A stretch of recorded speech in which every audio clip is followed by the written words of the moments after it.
Нов случај на рекет во Битола или уште една лажна вест? Оваа дилема беше отворена на собраниската говорница за пратенички прашања.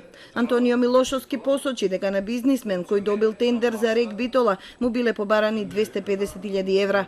Побарал заштита од амбасадорот на Белорусија во Белград. Човекот, за да се спаси од барањето за тој рекет, пишуваат медиумите, оди до Белград и ургира кај амбасадорот на Република Белорусија со кого што имал лични контакти.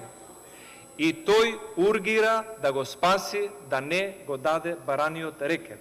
Дали некој ви се јави или не ви се јави од белоруската амбасада во Белград? Ние сме честна влада, одговори премиерот Заев. Ако му бил побаран рекет, требало да пријави во институциите. Ако некој бизнисмен бил рекетиран, му биле барани пари, се знае каде тоа се пријавува.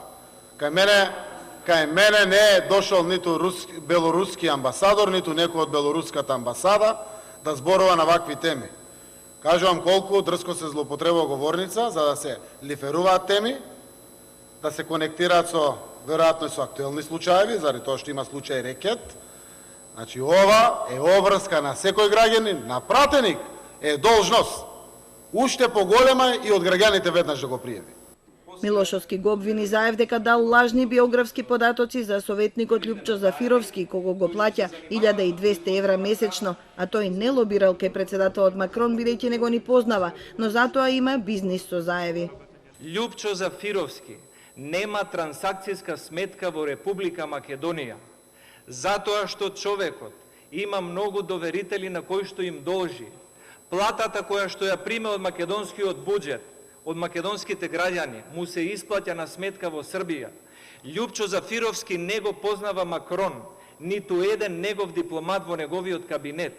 Љупчо Зафировски се занимава со извоз на прехрамбени земјоделски производи и вам во минатото и сега ви помага во тој бизнис.